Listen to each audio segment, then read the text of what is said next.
بسم الله الرحمن الرحيم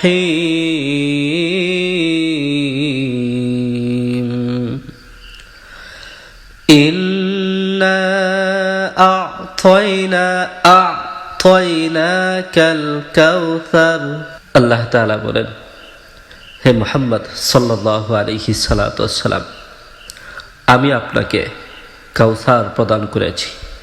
কাউসার মানে হচ্ছে আল্লাহ রসুল সাল্লাল্লাহু আলাইহি সাল্লাতু ওয়াসসালাম হাশরের ময়দানে তার উম্মতকে পান করাবেন, যার দ্বারা হাশরের ময়দানে তার উম্মতের কখনোই পিপাসা লাগবে না। সেটাকে কাউসার বলা হয়। সে কাউসারের কথাই আল্লাহ তাআলা বলেছেন এখানে।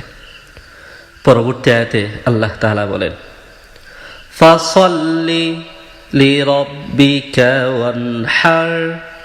ফাসাল্লি, হে মুহাম্মদ সাল্লাল্লাহু আলাইহি সাল্লাতু ওয়াসসালাম, সুতরাং ফাসাল্লি, আপনি নামাজ পড়েন, লিরাব্বিকা, আপনার প্রতিপালকের জন্য, ওয়ানহার, এমনকি আপনি কুরবানি করেন। ইন্না শানিআকা হুয়াল আবতার।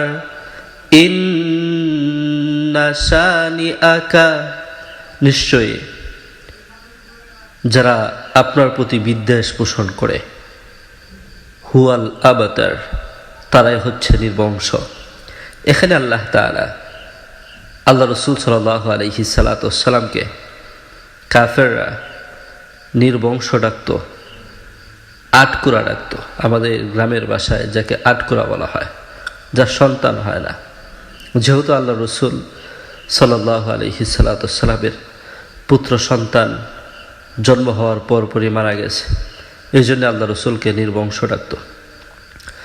এখানে আল্লাহ তাআলা তার জবাব দিতে গিয়া বললেন, হুয়াল আবতার, বরঞ্চ আপনি নির্বংশ নয়।